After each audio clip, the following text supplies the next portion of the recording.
What's going on, crime fighters? It's your boy, Knight. And I am Logan. And welcome back to the Film Cave, your one-stop shop for any and all things film and entertainment. With a little bit extra from the Knight and myself. Yes, sir. And guys, we got a stacked show tonight.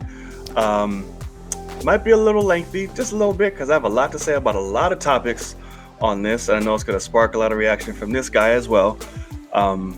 So we're not pulling any punches this week. Sure. I hope you're ready. I'm definitely ready. I don't know what you think I'm going to be so against or for or what, but let's get into this thing. Oh, yeah, sir, you just wait. But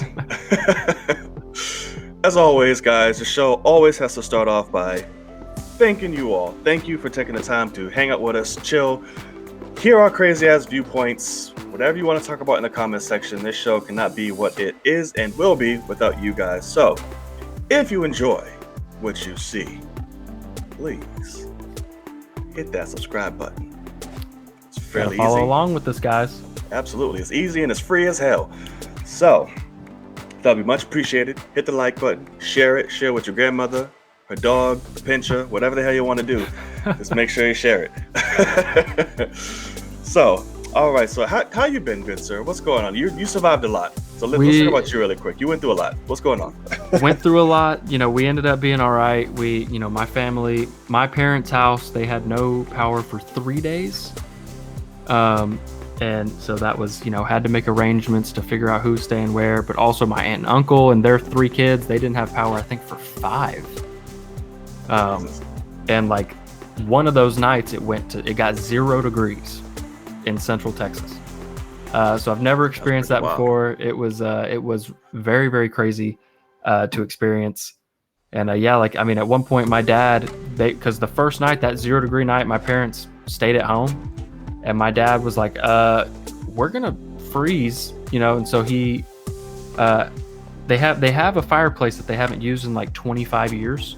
And he cleared stuff out of it, whatever, and went outside and started hacking up tree limbs and was like, I'll just try to burn this. And like wet tree limbs is like the hardest thing to burn, but we don't have firewood, whatever. So it's just, he basically just had to survive that night. And he's like literally one of the worst nights of my entire life. He's like, I woke up every 30 minutes to check it and, whatever, because if it went out, we'd be screwed. And yeah, it was a whole thing. But today it was 80 degrees. So AC is back on in the house, hot as shit. And this is Texas. It's absolutely ridiculous. Literally 7 days ago, it was 0 degrees. And because 7 days ago, it was like, hey, we got to try to do this because I got to try to get my family here, whatever. And it was 80 today, sweating. Jesus. So well, at least everything's a little back to normal. Yeah. There's no more, Home Alone situation in your house. Correct. The calluses everywhere. But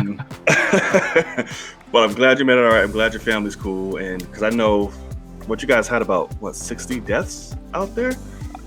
All I saw? Yeah, no, there was a lot of crazy stuff. I remember them saying that they were finding people in Houston just like dead on the side of the road.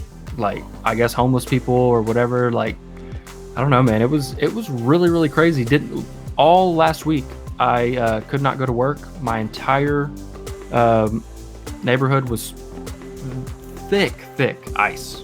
Just the whole thing. Could not drive. Wasn't possible. Nobody can even come to salt or gravel the roads. It was very, very crazy. But yeah, all of a sudden, it's right back to normal. We're good. It's like it didn't happen, which is terrible because we are not going to learn a damn thing. Yeah, not at all. Yeah. Okay, I know Trey and Tasha from Married to the Real going through the same thing because they're out there as well. So I was just like, damn. Crazy. But glad everything's back to normal. Good health. Everyone's safe. Not everybody, but unfortunate, heart goes out to them. But yeah, guys, stay warm out there. Stay safe out there in Texas and watching. All right.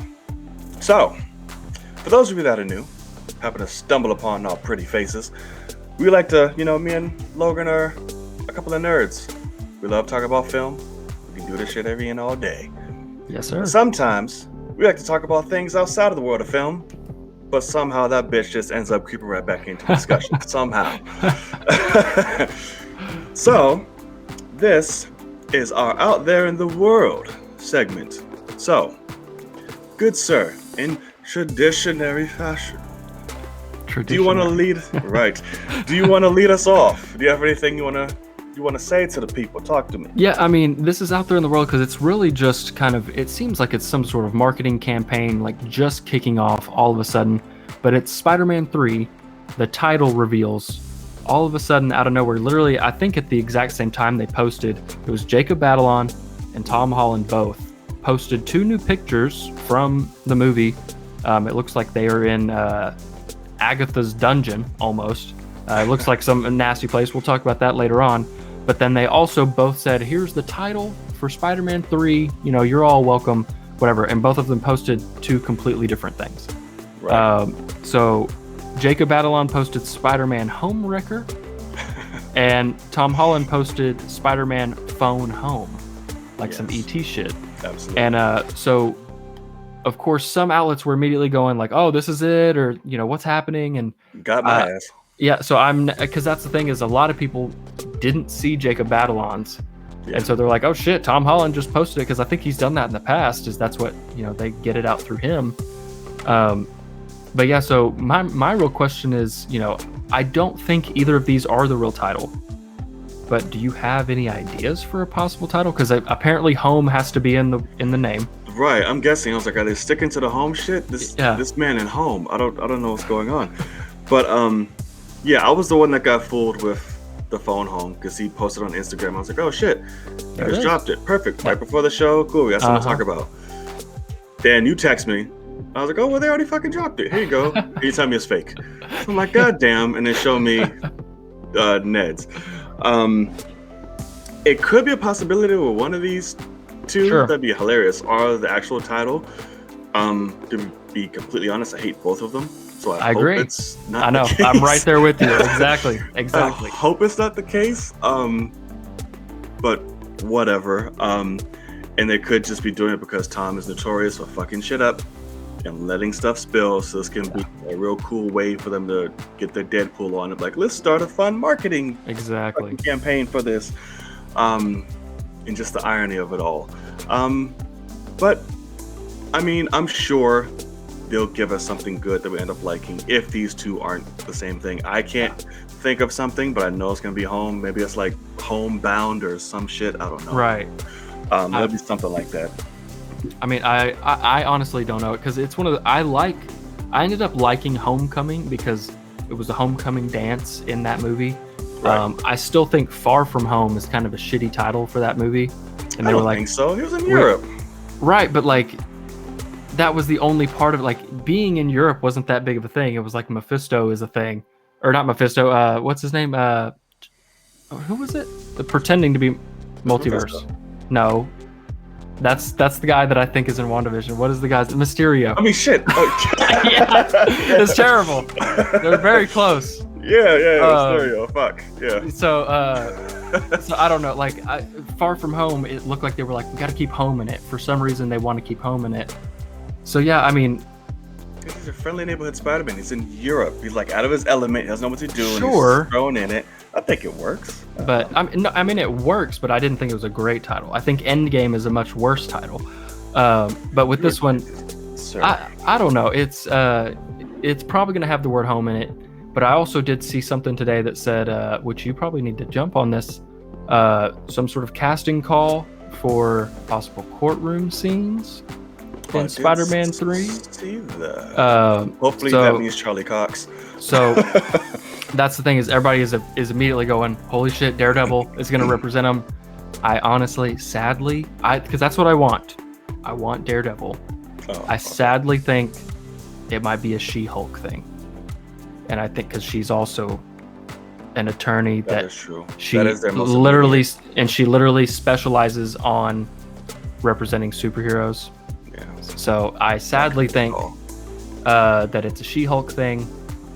But yeah, I would much prefer. I want freaking Charlie Cox. Oh, can we get both? MCU. Maybe they're on the opposing sides. Maybe, who knows? Well, they're in the casting call is an attorney, so I would guess that's the opposing one. But shit, I mean, that would be hilarious. That'd be awesome. Great. Yeah. That would be great. I don't know. But what if they're together? What if they both are? Could, yeah. That could work. Good luck going against a blind guy and a giant green girl. Or I'm guessing she wouldn't be green yet. We'll probably get an origin of that. But yeah, I don't know. Well, maybe yeah. She'll probably just be her regular self first. Maybe. I don't know. Because then she wouldn't be representing. She wouldn't have the need to. I don't know. I'm not too familiar with the comics of She-Hulk. Yeah. I don't know if she starts representing them because she actually turns into them. Right. I don't know if she's doing that prior. I don't know. Let us know in the comment sections below. Please. Y'all let us know, because I'm not going to pretend like I know what the fuck I'm talking about, because this is going to be completely wrong. But out there in the world, what do you got for us? So, well, let's talk about this one first, because not as well. I'm passionate about both of them, but okay. Aquaman 2 looks like the rumor is that they're finally getting some common damn sense in recasting, I'm just gonna say it, that bitch, Amber Heard, and replacing her with the also pretty Emilia Clarke. Yeah. Now, I pray to the film gods this is true.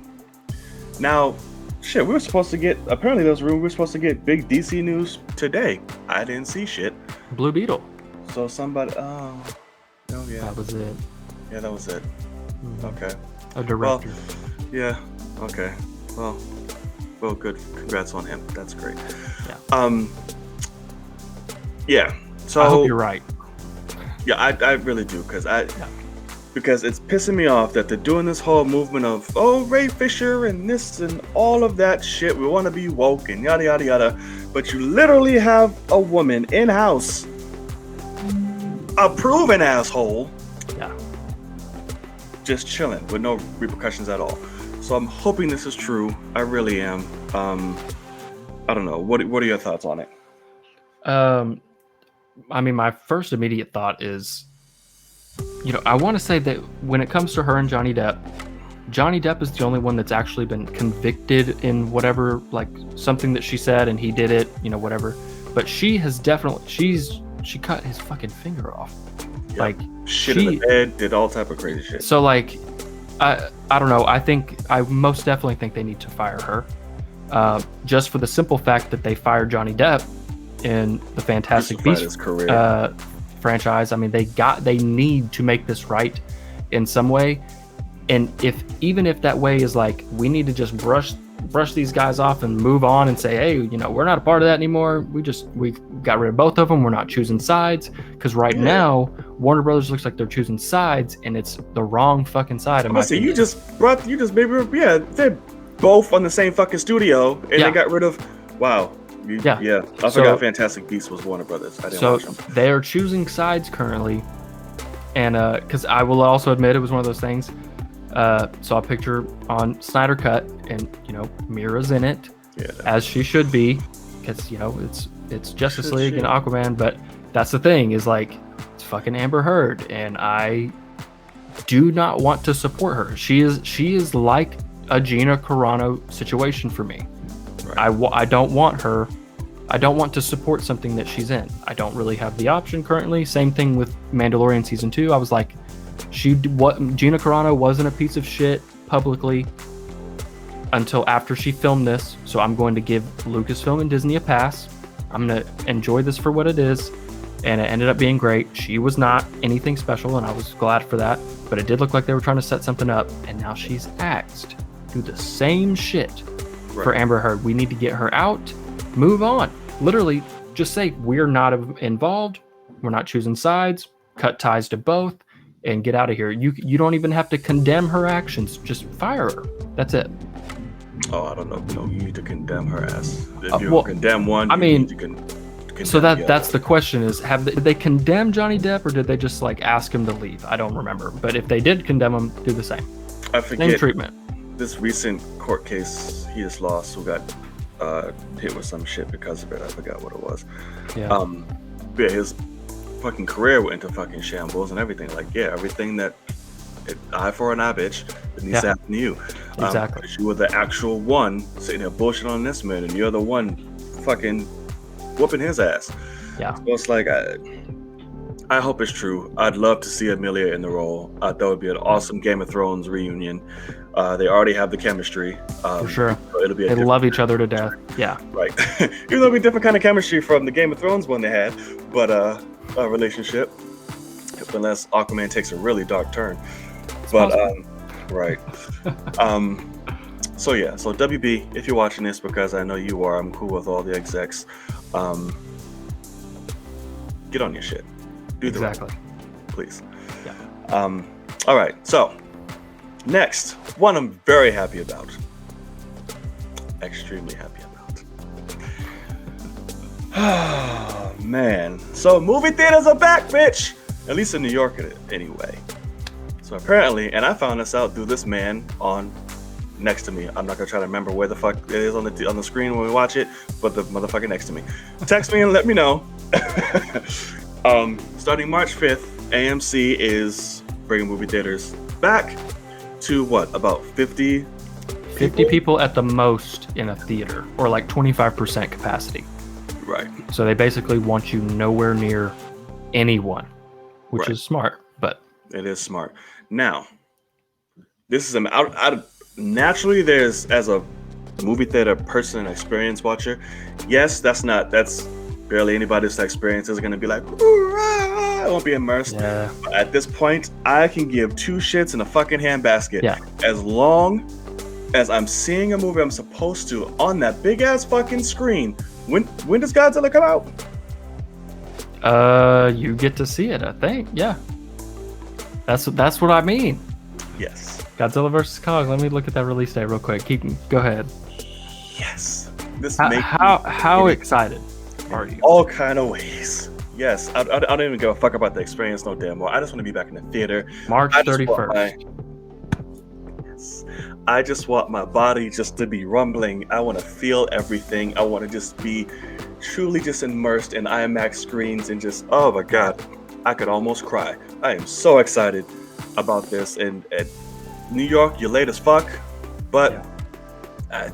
I guess I get it. I don't know. There was states much worse than us in coronavirus. Correct. Had the shit open, but I mean, I guess that's also stupid, but whatever. But I'm very excited. That means I get to see, oh God, Mortal Kombat. Yeah. Oh God. Okay. Yeah. How do you feel? Well, no, I mean, as soon as I saw it, I tagged you in the post because it literally has been a thing. Like, you and I are good enough friends to where all these movies, all these trailers, like specifically the only two real great trailers we've gotten in recent time, both fantastic trailers, Godzilla vs. Kong and Mortal Kombat, which we'll talk about one in a little bit, but like some of my excitement was taken from me because I know that you weren't going to get to see it in a theater, and I absolutely despise that. And it's for the right reasons, whatever, but like, if they're going to do this right, because I've already seen people, they're like, well, here comes a super spreader event just so people can see this on a bigger screen than at home. And I'm like, it's 25%. There's 50 people in a giant room. Like, I've never been to New York City, but I'm going to guess that y'all have pretty giant theaters. Yes, we do. So, because like, I want to say that my IMAX theater here only holds like 400 people. And I feel like probably all y'all's theaters hold that or something, I don't know. But it's 50 people per theater. Y'all are going to be spread out, like, I mean, to the max. Here, if I choose this seat, I cannot have anyone in front of me, behind me, or next to me. And so, I buy rows of seats, and so no one can sit in the row before me, basically. So, I mean, if they're going to go out, they might do 2 seats, to each side for you guys. I'm not sure, but I'm just very, very happy that as long as you're going to have to be fucking on it for tickets. Oh, yeah. I mean, naturally I am anyway, so that's right. But you got to be on it, because that's the thing is it's 75% worse than it used to be on trying to get that seat that you want opening night, whatever it may be. So I'm very, very excited. Like, as soon as I saw it, I was like, fucking Godzilla vs. Kong. Like, he gets to see that, because that movie could be dog shit. It could. but it is meant to be seen in a theater, preferably an IMAX theater. Yes, it is. And I'm very, very happy that New York is massive film city. And I'm glad that, at least for the most part, some people that really want to go through the effort of doing it are going to get to see these movies in theaters. And hopefully you get the perfect seat. Hopefully you're right there on it. And you get to see Godzilla vs. Kong and Mortal Kombat, just opening night, exactly where you want. And you're going to be just in just heaven. It is. I'm not gonna lie. That shows you how much I love film. I'm almost getting emotional. Yeah. Like it's, oh man, it's such an experience. It's just that's awesome. What's so funny though is like I'm over here going like, well, of course you are. Like this is fucking insane. It's life changing compared to the last year that we've had. This is a life changing event for people like us. Right. So I mean, I feel bad for movie theaters because here they're open. And they shouldn't be, like, they should only be open on the weekends or something, because they're open. There's no movies to go see. They're just replaying old things, or they got rentals, and I'm hoping that what it's going to take for movies to hold their release dates is to open the theaters and have the movies to be played. And so hopefully everybody's safe, everybody does what they're supposed to do, and we can really get this thing going. And New York City, if y'all succeed here, I think that we're going to be good in terms of the country and in terms of our release dates going forward. Absolutely. Oh my God, it's awesome. I'm happy for that. Thank you, New York. Yeah. You waited it out. You rided it out. You tortured us. Now it's time. Oh God. Godzilla, here I come. Here I come. Here I come. Oh God. Okay. Let me move on before I have a breakdown. Get some real tears. Right, absolutely, because it's quite possible. I'm fighting it back. Is there anything else you had in mind you want to talk about a jump in? I don't think I have anything. I'm ready to get into the main topics of the day. Yes, sir. Now, guys, I want to thank you for sticking around for that little topic that's been out there in the world. If you made it this far, please do us a favor and hit that subscribe button. Take that finger, shine it up real nice, get some alcohol, we're in COVID times, or some hand sanitizer, whatever it is, and hit that son bitch right on, or whatever you're using, your phone, laptop, whatever. Subscribe, and we'll love you for it. Thank you so much. All right, on to the headlines of the night. So, speaking of the Justice League, now, I don't know if this part was covered in the Vanity Fair. I went through all of it, but I don't remember. We'll get to that later. But this is a very heavy DC show. A lot, has come out with Zack Snyder. So we'll be covering all of that. But one piece that I found interesting before I went into the Vanity Fair was that Justice League has apparently a hero cameo at the very end of the film that is going to blow everybody's fucking minds. Of course, naturally, this is A, exciting as hell. B, everybody immediately went to Ryan Reynolds in Green Lantern, which would be awesome, but he responded and said it is not him. The suit will stay in the closet or the computer. I don't know if I actually believe him, but it would be pretty damn badass to see him pop up. But if it's not him, who the fuck can it be? So I was reading up on this today, and from what I'm seeing, a lot of people are saying, hey guys, you already know who this cameo is. It's been spoiled for a long time. We thought that he had a bigger role in the movie, and they're saying it's Martian Manhunter. If that's that, I'm gonna be pissed. Exactly. And so everybody's like, would have been nice if Zack hadn't just flat out told us, exactly what his scene is and whatever. And apparently the actor that plays him in this universe, came out and said, he did an interview and was like, yeah, Zack, just a couple months ago texted me and was like, hey man, I need you to come film your scenes. And apparently they already filmed the scenes with who was opposite him in the scene back when he originally shot the film, and they actually never shot Martian Manhunter's scenes with him in it. And so that's why Zack was able to say, hey, I just filmed it. I filmed the ending, and it's going to be this amazing cameo. But even to the point of, if it is Martian Manhunter, when they were teasing the original trailer, they posted that picture of Cyborg with a quote from Martian Manhunter in Snyder Cut. So it's like, war is coming. Yeah, so if this is the reveal, it's going to be kind of a letdown to us, because I was like, to be perfectly honest, he was sitting there going like, the massive fans. I was like, is this going to be some deep cut? And I'm going to be watching it probably on camera in some form or fashion. And I'm not going to know, like, they're going to do some reveal, and I'm not going to be a big enough DC like comics fan to know who this is. Like, boom, it's the Wonder Twins. And like I saw somebody say it would be like, what if it's Crypto or like the dog? And I was like, what the fuck? I'm like, I'm not going to be excited about that. Like, so like I was trying to figure it out, and then they were like, he's talking about Martian Manhunter. And if that's the case, kind of a letdown, because I thought he was going to have an actual role in the film, not just a cameo.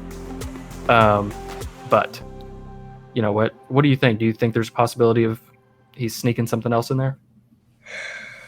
I'm really hoping, just because the track, that Zack Snyder's been on in terms of sharing and things like that, he's been very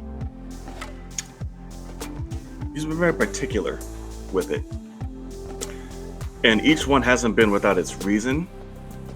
So I don't think he'll tease something that he already did, if that makes sense. If he's saying something, it should be straight to his diehard fans. So I don't think he could say like, oh, you don't know what's coming, and him have already said this, because all the diehard fans know about Martian Manhunter. Right. That's what I'm saying. Like, I don't think he did something that's already been implied or it's already been said. I think it's a breadcrumb that's left for a reason. Because he's been so good with it, I think it would just be stupid to tease something you already teased about 5 fucking times. And on top of that shit, Jim Lee just made a fucking few covers where Martian Manhunter is on the bitch. I'm like, why the fuck? Yeah. Would you do that? Like, that pissed me off. Man, I saw that motherfucker, I was like, scroll! I was like, what are you doing? It's like, why? So it's like, I don't think it's him. It would honestly be really cool if it was Ryan Reynolds. That'd be a cool, fun way to tie it back. If it is Green Lantern, I would hate that. Of course you would. I think Ryan Reynolds would hate that, as he said. Right. If it is Green Lantern, I'm hoping it's like a Jon Stewart type. Yeah. And I wonder who they'd grab for that. Yeah. Hi, WB.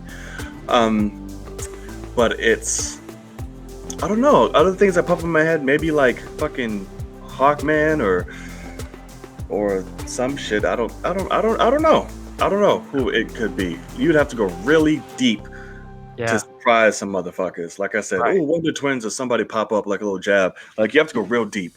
But I trust him. If it's Martian Manhunter, I will really be pissed. Well, it'll be like, okay, why did he even say that? Right. That's why all these fucking bunts of already giving us Martian Manhunter just to say, oh, he's a big cameo. It's gonna blow everyone's minds. Well, my mind's not blown. You kind of already told me. So that's why I feel it's not him, and I hope it's not him. But I don't know who the fuck it could be, unless The Rock pops up in that bitch, like, whatever. I don't know. Black Adam shit. Right. Exactly. Possible. We'll see. And it better not be Shazam. Oh shit, because I'll be pissed off. That's not a cameo that we wouldn't be. It's not something new. Right. Exactly. But we'll see. Alrighty. So, next topic, especially keeping it within the world of DC, we have a new Supergirl, and she is Latina, and I'm all here for it. I love it. Sasha Cal. If I'm saying it right, Calais, please tell me correct pronunciation of that in the comment section. She's been cast, and Andu Muschietti shared when it happened, and it was loved that video. Yes, it was, and it made me just think about, damn, where my life. I want that to be me. Goddamn. But she got it. She's our new Supergirl for Flashpoint. A lot of people are kind of mixed up because like, oh no, Henry, but now we get her. So we think which obviously she's taking his place within that storyline. So it's going to be very interesting how they do it. Ben Affleck, keep your hands off this one. Recover from the last fine-ass Latina you just did. I know she cute, petite like her. Give her some time, brother. But yeah, what do you think of the new casting? No, I mean, I think she looks great. I saw some, I saw Boss Logic, immediately comes out with a mock-up, and she looks phenomenal. Yeah. It is one of those things. Because I've been seeing people say, she's going to become like Henry Cavill is not coming back as Superman in these movies. She is going to take his spot because of Flashpoint. They're gonna get swapped or whatever it may be. And I hate that more than anything, with this, because I saw the uproar of people that were like, she's not blonde, and it's like, it's the dumbest thing I've heard in my life. Neither is Superman. Like, why do they have to, like, they're supposed to be related? Let's actually make them look alike. I don't know. Or how about it doesn't matter at all? And there's also a thing called fucking hair dye, you idiots. Sure. So I don't know. It's if they're going this route, as long as it's done well, I think it's going to be great. She looks great. Have no problem with her. I think if anything, I'm just more sad because I really, really want Henry Cavill to continue to play Superman, and I understand he's busy. I understand all that, but like, he's freaking phenomenal. He really is, and I do think Snyder Cut is going to show how awesome he really is. Because even to the point of, although his face was fucked, like in Joss's cut, he was awesome.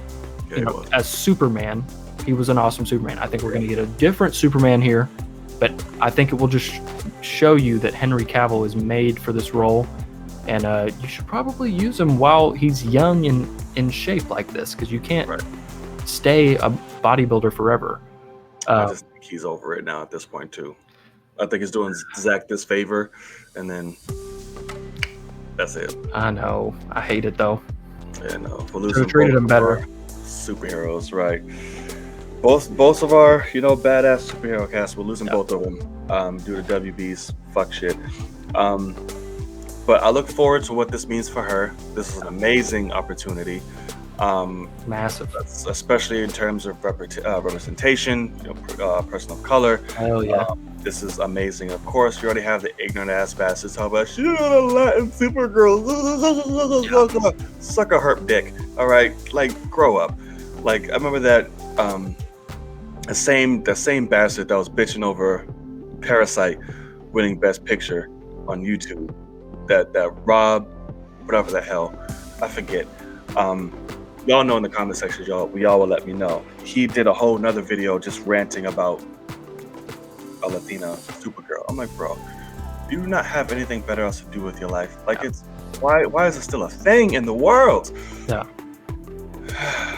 Good Lord, MAGA is dead, bro. Jesus. Yeah, and to the point of Blue Beetle, I think that's a cool project. I think that's going to be an interesting character to see on screen. But it is cool to see, Warner Brothers and DC have announced 2 Hispanic superheroes coming to the screen that were not there before in a week. Director too. Yeah. The directing did something that was pretty awesome. And so that's what. Yeah, so the director was named, but then the character, they said, hey, we're using this character, and he's a Hispanic character. So like, we're going to get this representation. I think that's awesome. It is one of those things where I still look at Warner Brothers and say, hey, I appreciate you with representation and doing that the right way, and honestly just A, not caring, and B, let's represent these people. And when it comes to Supergirl's casting and with Blue Beetle, but also, why the fuck is the pretty white lady Amber Heard still, fire her? That's the first thing you should have done. So like, I see, like, it almost is like, hey, Warner Brothers, we're not going to forget about this. Like, for a fact that if she comes back for Aquaman 2, we're going to be furious. That's not going to go well. So just make the right decision. That's going to impact your yeah, sure. For sure. So, I mean, when it comes to Supergirl, though, I'm more just interested to see, I hope to God this movie's good because they're going all out with it. It looks like they're taking big swings, Right. and I believe it will. Andy Muschietti is a great director. He is, but I thought it too was dog shit. I think the first one is a masterpiece. Jesus. And then also just all the problems that Flash has had to get off the ground. I mean, I hope that this movie, because it's another one of those things. This is where I hate Hollywood because it terrifies me. Like Spider-Man's doing it currently, probably still. Toby and Andrew probably are still not signed on completely, and they're supposed to be in Spider-Man 3, whatever. But like, Flash is filming, and you're just now casting your Supergirl. Like, we just watched her find out. Like, it terrifies me that like she's had no prep time. Like, what if she's not in shape? What if she's this? What if she's that? Like, I wish that she had a year to plan, and then we just now got the news or something. But that kind of stuff scares me. What you got? That's the thing with castings, though. She already could have been casted, God knows how long ago, and they just released it because they do that. I doubt they would tell her over Zoom if it wasn't COVID time. But I guess that could be That's a year. Yeah, it's possible. So, why not? That's what I'm thinking. Because that's really close. Maybe she's not doing so much that will require her to be like, yoked yet. So maybe that's just like, okay, we'll just do a few scenes. You can still throw an arm and a punch, right? Okay, cool. Gotcha. There you go. Be down. All right, so I think that's essentially what's going to happen. And Charm City Kings, that's what the director of Blue Beetle did, which was a HBO Max, I believe, which got really well received. So sweet, good, good on him. All right, so I think that's all I have to say about the Supergirl casting. Congrats, kick ass. I'm rooting for you. Go do it. Now. Uh-oh. Yes. On to Mortal Kombat! Yes. Brother, I have never... This hands down, so far, as an early year, is my favorite goddamn trailer of the fucking year. Really? Okay. Yes. I lost my shit, because one, I'm a huge Mortal Kombat fucking fan. Sure. Yes, I am. That trailer put me in all of my goddamn feels when I watched that, because it just looks like they're doing everything so beautifully right, and it was amazing. Like, I love it so much that if this trailer came out last year, it would be in my number 2. What was first? Oh, you know what the first was. Do I have to say it? What was it? Oh, it was a goddamn Fast and the motherfucking Furious is what it was. Oh my god. That's what it was.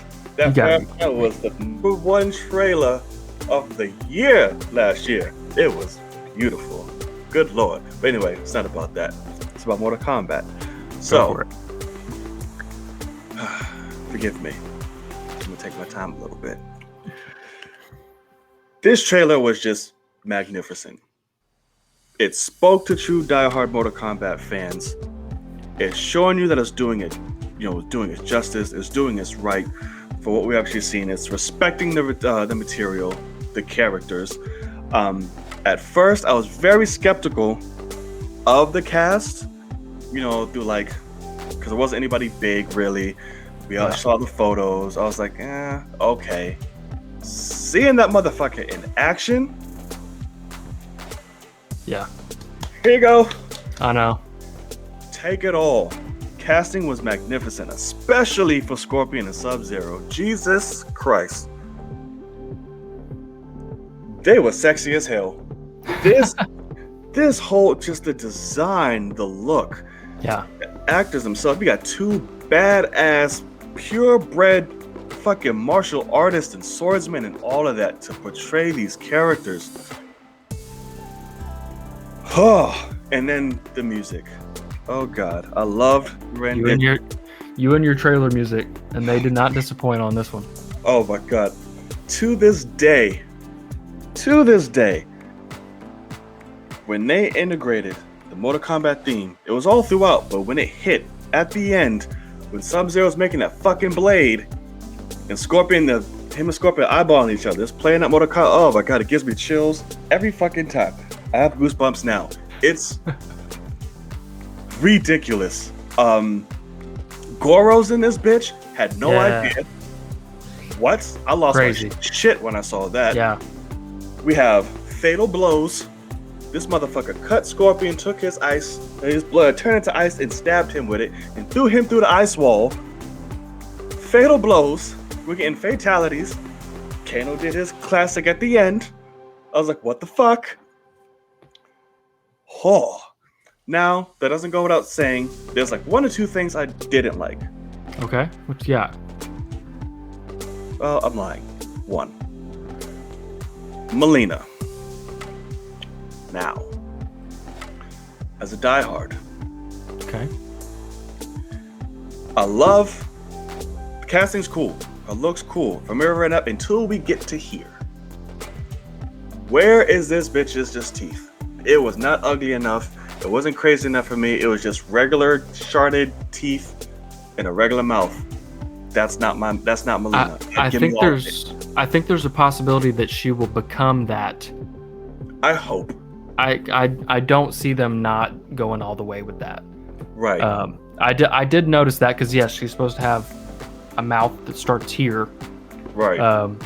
But no, yeah, I see what you mean. But yeah, and like I love it because the actress herself has a very unique look. So I'm like, you could definitely play up to that. Sure. It's not enough to hinder the film at all for me, as you can see. But I just noticed, I was like, oh, that's a little disappointing. Like I wanted Melina, you know.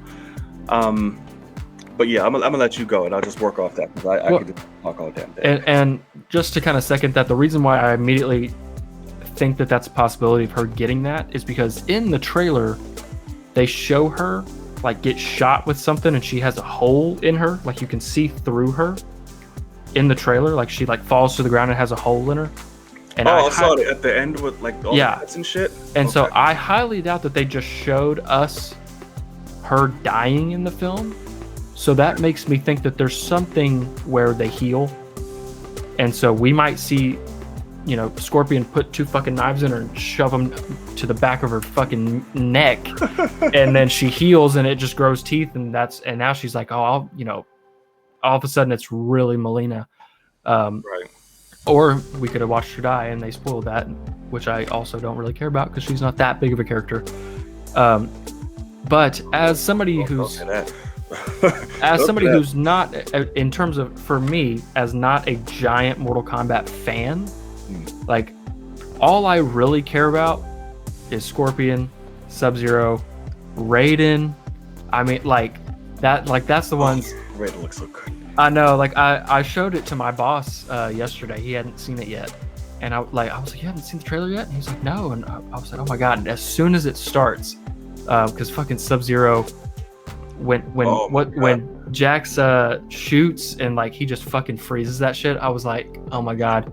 And my boss immediately, because he's a big nerd, he realizes like, holy shit, the tone is there. It's fucking real and awesome. And he goes, yes. He goes, where's Raiden? He's like, show me Raiden. And because like apparently that's his favorite. And and of course he shows up and he was like, oh man, like there he is. Like, and we didn't get much Raiden in this, but I think we will in the movie. But oh yeah, looks amazing. Oh my god. Yeah.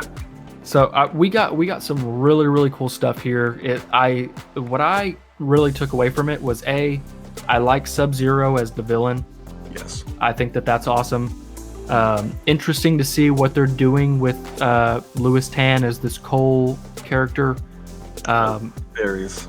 And a lot of theories out there. We've kind of talked about them a little bit over text, but there's a lot of things going on. But what I like the most about it is the tone. I mean, yeah, they're giving us all the stuff, like you said, fatal blows, fatalities, get over here, animalities, finish them. Like we're getting all the tropes of like that could be cheesy, but it's fucking Mortal Kombat. So let's put them in, but the tone is R-rated, realistic effects, blood, gore. Yes. and you can then put those in there, and everybody watching it just is about it. Yep. You know, and they really nailed the tone for me, and also, you know, I don't know what the actual story will be of the movie, but I am definitely interested in this because it looks like a fucking badass movie. So I cannot wait. I know the opening of the film is Scorpion's backstory. I know that. Oh, really? Yeah. Is that the shot we saw of him with the? Yeah. Okay. Yeah. Shows how he got, you know, the signature spear idea, and all of that, and of course with the, you know, Shinryu coming and, you know, killing his family, doing all that stuff, and him and all that good shit. Sub-Zero. Yeah. The Sub-Zero in this film is not Bihan or Bihan. I know it's whatever way you like to pronounce it. It's somebody inspired by him, so it's not the original, which is cool and interesting. I'm like, all right, got it. And one thing I did notice, I was like, in the trailer, I was like, that's the wrong eye. Kano shooting his laser, but the editor or somebody said that was just for the shot. It's the right eye. It's okay. Don't worry about it. I'm like, okay, cool. Fixed. Interesting. Okay. With Cole, the two theories obviously, oh, he's the new Johnny Cage, or he's a second generation Scorpion. I'm thinking more of the Scorpion just because the trailer, the whole mirror shot of seeing him, I'm like, okay, so maybe he has that ancestry within him. Maybe one of the kids got out at the beginning or something like, I don't know. That'll be a minute. I don't know how they're gonna do it. But it's very interesting to me. Or maybe he's just completely well, it wouldn't be, because I said there's a huge surprise on who he is. I don't know. It's gonna be interesting. How do you feel if he's a Scorpion or like Johnny Cage? Maybe he takes on Johnny Cage at the end, like, oh, I'm taking a new persona, whatever. If he's Johnny Cage, I don't see it. Right. But the Scorpion idea, I think it works. Do you know how to pronounce the actor's name that's playing Scorpion? A lot of people call him Henry, but it's like Hiroyuki. Yeah, Sanada is his last name, and phenomenal actor. Great actor. He's someone like making a Mortal Kombat movie. He has to be in it.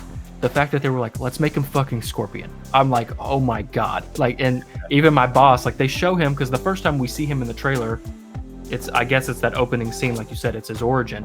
And he was like, oh my god, he's in it? And I was like, that's fucking Scorpion. And he goes, oh my god. He had to rearrange it, because he's literally picking up and he starts fucking people up. Yep. And he was like, oh my god.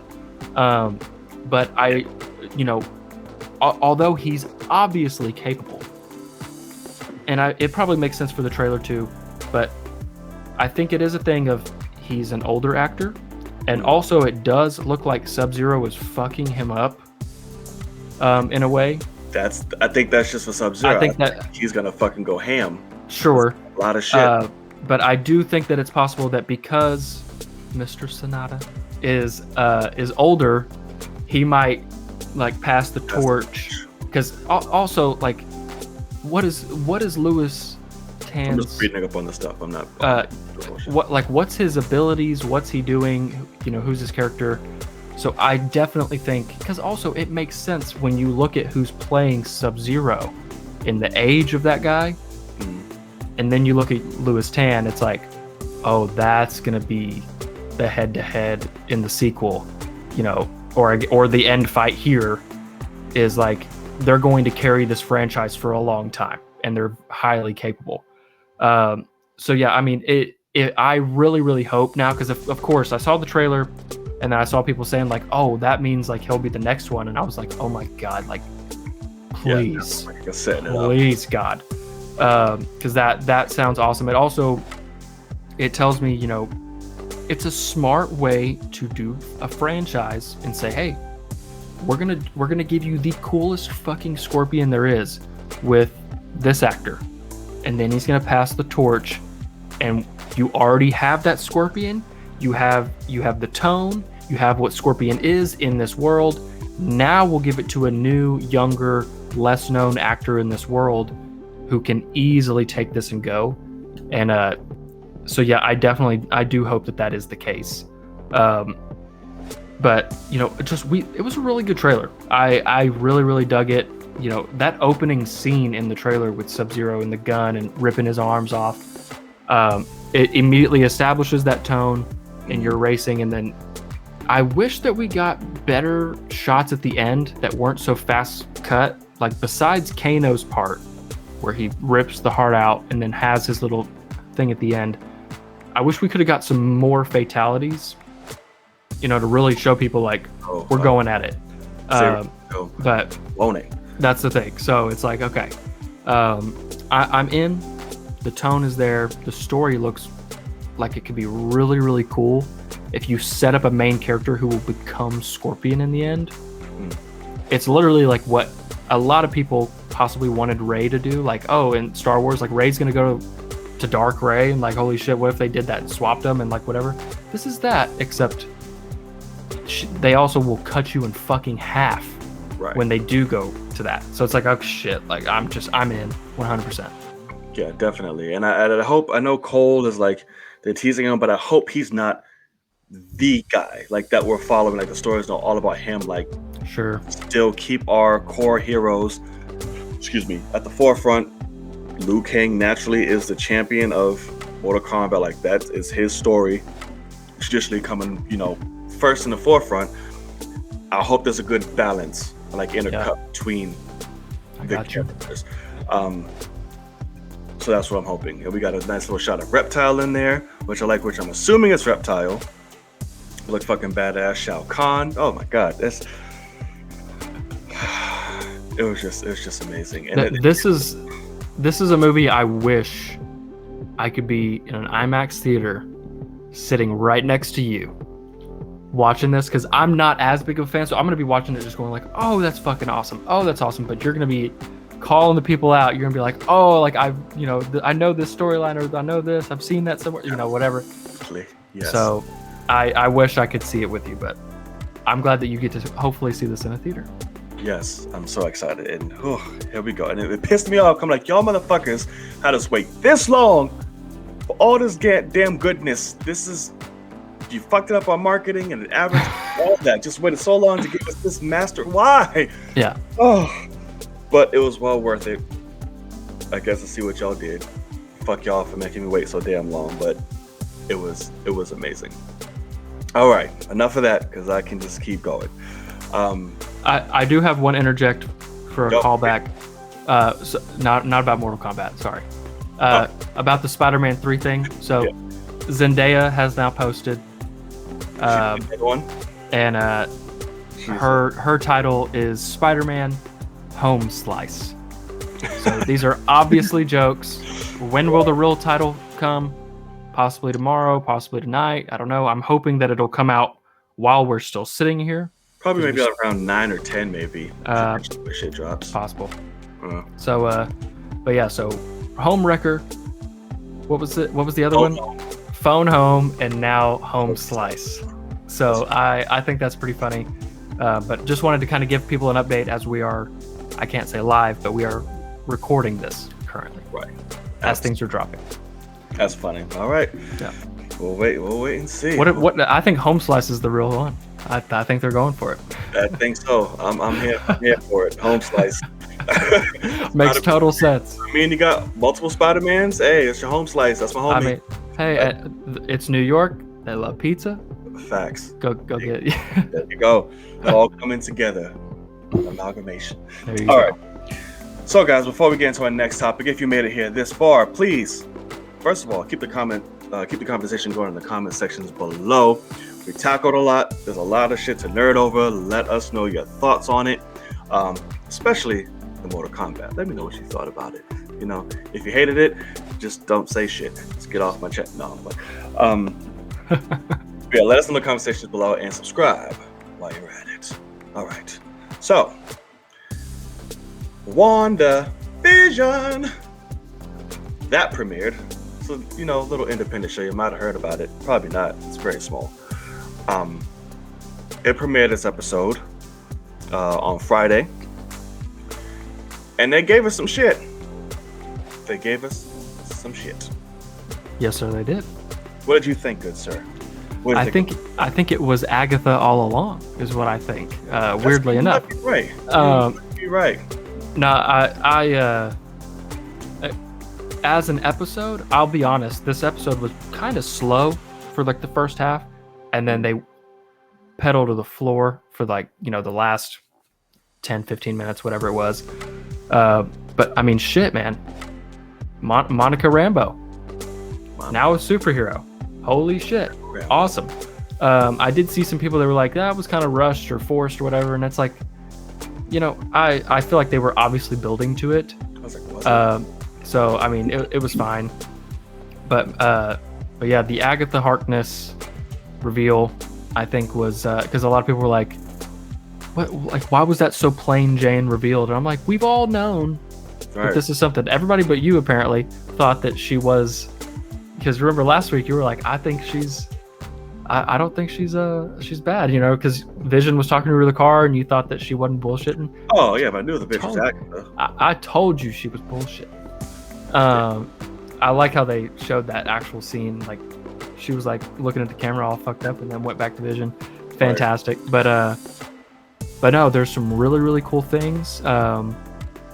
And I'm now changing my tone a little bit on who Evan Peters is, because I'm not super comics related knowledge. So people are like posting shit and I'm like, God damn, if I'd known that, it would have been obvious that this is the case. But I did not know that in the comics, I think that he's Nicholas Scratch. And the reason why that is because they showed, I did not know this, but in the comics, Mephisto, the first time he showed up in the comics, he was a fly. And there is a giant fucking cicada in her house. And the rabbit. And I did notice, like, the rabbit was always around until Pietro showed up, and then he's gone, and there's the rabbit again, and then... So I was like, oh, wow, it's something that... I don't know why they're switching back and forth between animals, but I guess he's the rabbit. But then also that then becomes... who the fuck is cast as Mephisto? Because we have no idea. Pretty crazy. Because also I'm guessing it's either Mephisto or Nightmare, because I want to say with Doctor Strange 2, which this is leading into, they were saying Nightmare is going to be the villain. So this could be Nightmare, it could be Mephisto. I possibly think they're going to just mix the characters and make them one. But I would guess whoever the main villain is here in WandaVision will lead into Doctor Strange 2. So if they're filming that right now, we still don't know who this person is. So it's like, in terms of being cast. So we're gonna get some shit. There's a lot of rumblings. Yeah. In the World Wide Web. That it's Sir fucking Al Pacino popping in as Mephisto. Or some kind of like, wait, that could just be dream casting, but there's a lot of motherfuckers saying it. I saw that too. See? We will see. I don't know. Whoever it is, make it work. Yeah, built up a lot of hype for this shit. Correct. I just, I don't see, like, I think that Mephisto should be a badass. That, like, he should be, like, physically menacing to me. And... Well, maybe it's true form, but not his. Mephisto's always, you know, they always go for the route where there's some human form first. Well, right, but they're going to put, you know, but then if it is Al Pacino playing him, they would just put him in mocap and it would still be Al Pacino playing whatever Mephisto becomes. And so it's just, I don't know. But that's part of the reason why I was hoping it was Evan Peters originally. He will go all out. Like, I can actually see him just putting his head down and going absolutely insane, and he can be menacing, he can be terrifying, he could be anything. I mean, he's a chameleon for sure. But Al Pacino doesn't work for me in that sense, because you're gonna look at him and go, it's fucking Al Pacino, why? But they were talking about how he had conversations and whatever, so it's possible. But yes. Yeah, man, what did you think of the episode? All right, so I fucking hated this episode. Really? It was my first disappointment with WandaVision, and it hurt me so bad. And it's primarily their fault, just for the setup and everything we got. So, okay. one, episode was slow as fuck. That's one. Yeah. 2, they released beforehand articles going on saying that these last 3 were going to be the longest. We're going to be tapping in about an hour each or so. You can't blame them for that. That was false reporting. That Marvel never came out and said that. Still pissed me off. Then they just came out saying now the last 2 are saying it's going to be 47 minutes long, whatever the last one. We'll fucking see. Yeah. Anyway, that was disappointing. Just in general, whoever said that pissed me off. Episode was slow. 2, they didn't fucking give a shit that we didn't already fucking know. So I'm like, all right, fine. And then what they did set up for about 3 fucking episodes was Monica's connection. When we got to I don't give a fuck who this is. I don't know who you are. No. Why did you set this up? So here's the thing. I said the same thing. Who did we meet? We met some military person. Some fucking woman. We didn't meet the engineer. We haven't met them yet. This is not the aerospace engineer. This is some government military person. This is I thought about that too, because even in previous episodes, like him, he, and who. So I'm like, okay, but even what was it? Damn, there was some point in the episode where they called some woman a dude or he or guy or something like that. So I'm like, okay, maybe they just don't give a fuck about genders or whatever the fuck. Remember this being fluid. I don't know. So I don't know what they're playing with. So I was like, you set it up and you clearly made it seem like this bitch was on her way to go see him right now, next episode. And then we get there and this woman's looking at me in my eyeballs saying, we got it for you. I'm pissed because that was just set up 2 episodes ago and multiple episodes. So I'm pissed. I'm with you. All right, cool. And at the end, I do think that lady is a Skrull. I think that's the daughter in the from Captain Marvel.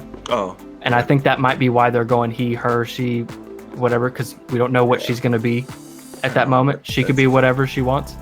Whatever. It's still pissing me the fuck off. Correct. Whichever way you want to. I got you. Cut the fucking pie. And what else you think? It's pissing me off. And then for the cliffhanger, it's Agatha all along. Okay, yeah, whatever. We get it. It's fucking Agatha. Okay, cool. You didn't tell us shit we didn't fucking know. Fine, whatever.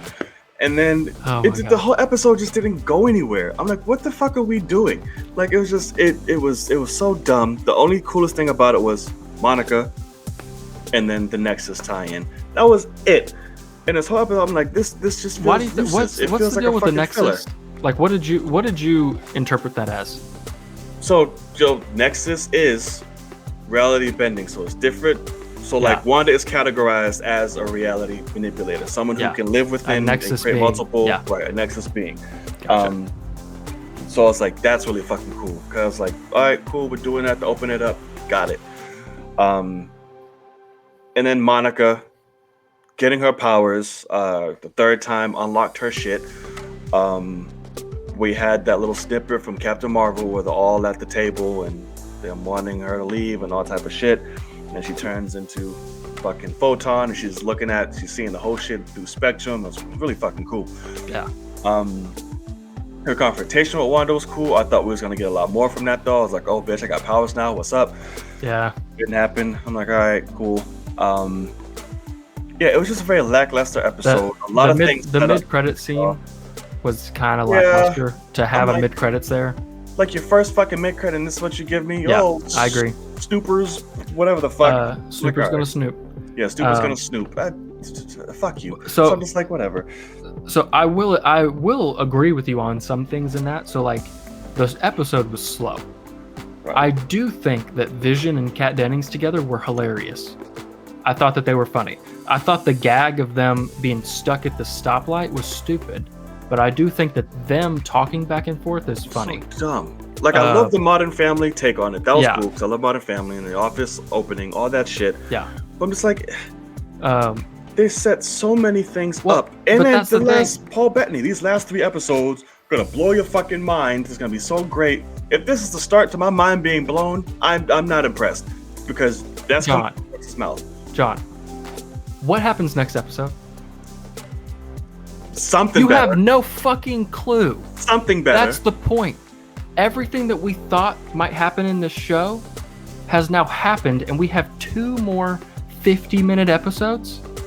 We have no fucking clue what's to come, and that's the point. Right. So we end this on an Agatha All Along song that was hilarious, and they're just absolutely laughing in our face, going, "We're about to cut this off, and y'all have no earthly idea what to expect," because what's all happening? We see in the after credit scene that fucking Monica Rambeau Photon is busting down the doors, and who knows what Evan Peters up to, but I think he's a bad guy, so there's some shit there. Might see a fight between them. And then also, guess who else is on their way? Fucking Vision. What's Vision do when he finds out that his wife's down there, and where the fuck are his kids? Right. So we're gonna get some stuff. I agree with you that I think that this was a setup episode with a great reveal at the end. I also think that book that they showed will tie into Doctor Strange, because it definitely looked like one of those books. I forgot what it's called, but no, also has something to do with Mephisto. Correct. And all the shit as well. Some people call it the Necromonicon, whatever, and all that shit, but it has a specific name. Has a name, yeah. Yeah. But so I will agree with you that the episode as a whole, which I've thought this with a couple of the episodes, is like, as the episode as a whole, it's all right, like it's good, but it has good reveals. This one, I think, has the best reveal of the show so far. And what did they reveal? Revealed that Agatha is as powerful as Wanda, if not more, if she can take control of her fucking mind. I mean, yeah, that's cool. But I'm like, she revealed she's Agatha, revealed she was doing it all along. Shit, people was already speculated, and most motherfuckers already knew. What did they reveal? What do you want them to do? They filmed the show fucking a year ago. It's not our fault that we know. It's not their fault that I'm not saying it's false, but we can't say it's an amazing clip. We already knew. This episode gave us nothing. I never said it was an amazing cliffhanger. I said that it was an amazing reveal. Whatever. Because you didn't even think she was a fucking bad guy or powerful enough to get through Wanda's shit. And she's been making Wanda look like a bitch. But you also knew that. You knew that. People knew that. Right. It was like, and I'm fucking excited that we actually get to see it. Because, did you see how fucking cool her outfit's going to look? She's going to be a diabolical, scary-ass bitch in this Raven-looking... It looked fucking mean. But it also... I think that this is an insanely great reveal and also a cliffhanger because the kids are gone. I think she already killed the kids. That was fucked up. Yeah, that was crazy. Because it also was a thing. I do think her brooch. We haven't seen her brooch since the kids showed up, and I think that the brooch had Mephisto's soul. The kids were his soul. She killed the kids, got the soul back. Because as soon as she's downstairs in that dungeon, she's got it back on. So what happens whenever Wanda and Vision both find that out? I don't know, but I definitely think that you're insane for hating this episode. I think that's ridiculous as fuck. God, I hate this episode. Did you hate the first episode? Nope. Because the first episode's garbage compared to this episode in terms of reveals, cool shit, and character development. I love it better because I feel like they didn't reveal shit. And anything that they hyped up for us from outside of the time, sure. Coming from the horse's mouth, they failed on. So you're telling me right now that Godzilla vs. Kong is a piece of shit movie? Because I already know it's Mecha Godzilla. I already know the whole movie. So, like, what? I don't understand what I can speculate all day long about WandaVision. They haven't revealed anything in a trailer. I flat out can see it in that. Godzilla vs. Kong, they're telling us, hey, it's fucking Mecha Godzilla. Cool. Fucking Paul Bettany and everybody in the mother is like, hey, these next 2 episodes gonna be fucking crazy, mind blowing, cool. Hey, we're gonna do this to set us up for these fucking characters that we're about to meet, and then it's a fucking letdown. Hey, they're gonna tell us anything this whole fucking episode. Just gonna be watching these bitches stuck at a fucking stoplight and show you that Saga, the shit we already know, and nothing's going to happen. Like, they're setting things up for this episode. I was expecting, like, holy shit, this is gonna be it because all I hear is that this is your fault. All I hear is right, that is fucking Marvel's fault. Don't tell me what the fuck I'm about to get, and then don't give it to me. All I hear is that this is your fault because you wrote the episode in your own head. No, and I wrote what they told me, what Paul Bettany told me, what came out the horse's mouth. Paul Bettany is also like Mark Hamill. That's why he's an actor, not a writer. Because he didn't write the episode. Don't open your goddamn mouth and tell me what the fuck was he talking about? We got a grand reveal at the end that sets up God knows what for the next 2 episodes.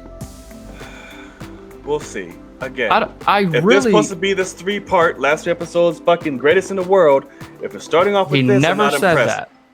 He said these last 3 episodes are going to be, actually, I think I might have said 4, but whatever, these last 3 include or whatever, mind-blowing. Directly out of his mouth. The question that he got was, Mandalorian had a Grogu reveal in the first episode of season 1. Do you have a moment like that in WandaVision? And he said... He didn't say that. Fucking Elizabeth Olsen said it. Not him. He said there's a person I want to work with. That's this is much prior to this. He's the one that seeded all of this because all the other questions to the other cast members were, hey, Paul Bettany said episode 7 is when shit hits the fan. So that's why... both Catherine Hahn's interview and Elizabeth Olsen's interview are not, they're stemmed from what he said. What he said was, oh shit, that's still a letdown. He said things start getting crazy in episode 7. That's when it hits the fan. And that is exactly what happened because we have no clue what's to come. All we know is that it's not just Wanda, which is what you thought last fucking week. And we also have a new superhero in the business and we have no clue what to expect. I don't understand how you're so upset. Why would they ditch you're mad about Kat Dennings and Vision because it was slow. Why would they ditch the sitcom? And we got the biggest reveals of the season so far in this episode, and you're mad because we all speculated it? This is from fucking comic books. We all know that this is a story in the comic books. That's why we think Mephisto's showing up. Like, I don't know what you're like. It's how it's done. That's great. And I just got a massive reveal here. Did you never think that Agatha was part of it? Was that never a thing from anybody? I always thought. Right. So what's new to be revealed? Regardless of who got tricked or whatever. You could say that for every episode this season then. I've thought it since the day she walked in the goddamn door. It's not a major reveal to me. Okay. That's ridiculous. Like these last 2 episodes, that's ridiculous. I have nothing to say because we haven't had. I'm going off this episode right now, and I hated it. That's like I didn't feel like it just went anywhere. This is coming from the guy. Fast 9. Goddamn right. Fucking favorite trailer of last year. Damn right. My God. Small-minded people, guys. We got the Trump supporter of movie fans over here, guys. It's fucking hypocritical piece of shit right here on screen. It's unreal. Look at him. How? Look at him. How? Don't be looking at me, bitch. You don't even know what direction I'm at. Right. No, it's just it's storytelling. This is long-term storytelling. We got a cliffhanger of a major reveal. We have no idea what's to come. I'm sorry that you expected this, because all of us did. I mean, I hate to tell you, but there's a 99% chance that Doctor Strange is showing up in the season finale, buddy. It's gonna be a massive fucking reveal when it actually happens. Just like when he shows up in Spider-Man 3. All these things. So I'm just letting you know that you and I are kind of behind the scenes because we're big time movie fans, so you can't get mad when you're not surprised. Because what about some of your favorite movies were not just obvious? I mean, it's kind of rough to be so upset today. But man, I don't know, you're going hard. Because I feel like they set us. I don't know. Maybe I just need to stop looking at motherfuckers. Interviews that's exactly what you need to do. And I get it with the aerospace. I get it with the aerospace engineer because we were expecting that. Like it's all issues they were setting up, like even within story or outside in the world, whatever. Shit, maybe fucking call me crazy. I fucking listen to the motherfuckers talking. So let me ask you this: are you more upset because you didn't get what you thought you might get with the aerospace engineer, or are you more upset because you got exactly what you thought you might get? Because you're on both ends of the spectrum here that you're upset about. Right. Did you want what you thought you were going to get, or did you want what you never thought in a million years you'd get? So I'm mad I didn't get what was. It sounds like a kid with a tantrum. I'm just mad. Right. I'm mad because they set up the engineer, plain and simple, like directly for next shit. Here we go. Didn't happen. Sure. The episode just felt like a flat through line to me, and then we got the reveals. I'm not saying it's a shitty one, but you hated it. New. I hated it that we ended it. That was like the main boom, like it was Agatha, bitch. I'm like, oh, okay, all right. So I'm just like, that's kind of what it's for me. I'm saying it's a dumbass reveal. The bitch is who she is, cool, but it's just with interviews and lined up and saying this, and then just from a narrative setup and standpoint, I was expecting a lot more, and I was expecting them to give me at least half of what they said in terms of like a narrative standpoint. If the reveal, whatever the fuck, sure, I still fucking hate it. I'm sorry that you misinterpreted cast interviews. That's what the motherfucker incorrectly said. I'm sorry, Mind Blowing was gonna tell me that it was the bitch's name was Agatha. I'm sorry, that was mind blowing. I'm sorry that his initial quote was being asked when shit hits the fan, and he said 7 and 8 was his initial question, his initial answer. So sorry there, buddy, that you this you wrote shit didn't stink enough. God damn it. Well, you look like you're stinking over there. I am. A whole pile of just bad shit. We got some. We've got some. The thing that I like about it so much is it literally is a thing of the only questions I have to ask now are Evan Peters. What's he doing? That's the only thing that I have a question to ask. Everything else, I have no idea what to truly expect. I hope. Yeah, from here on out, I have no fucking idea. I hope that Mephisto shows up, and I hope that she destroys the fucking multiverse. But I don't know if that's the case. We'll just have to find out. I think that's what should happen. But I don't know. So it's what I think he meant, and what other people were meaning in terms of mind blowing, is you're going to be left in a place where we now have all the reveals that we can up until a certain point, and now we're literally going into these next 2 episodes blind. Right. And that is awesome. Because that part is awesome. Yes. Because it really is a thing of Wanda is still, because I think we're done with the sitcom, because now apparently it's just all out war. Because when Wanda was down there, the aspect ratio went widescreen like you're outside. So I think it's now all just we're in real time. So I guess we would pick up back in the dungeon. What the hell is about to happen? So I don't know. We're actually going to get some fights, I think. And we haven't even got fights, and we've been this into this show, this Marvel show, and we're about to get our first fights in episode 8. Right. Well, like I said, it's supposed to be a war or whatever. Never said it was going to be a war, but we talked about it. It's like about all-out war or some shit. Said it was going to be a Marvel epic. Oh, so whatever the fuck. War epic, whatever. It's big shit being used to describe the shit. That apparently you like to take shit as facts, so you might need to interpret the things people said correctly before you get all mad that, where's the war? I thought Thanos was showing up and there were going to be 1,000 people on both sides and we were going to just have a war. Absolutely, whatever. Then I'm expecting epic. I'm expecting epic. Fine. They never said epic. Quote. You just said Marvel epic. I'm kidding. Marvel epic. So it means big, grandiose. That's what it means. It doesn't mean it's going to be, so you need to just get your expectations right.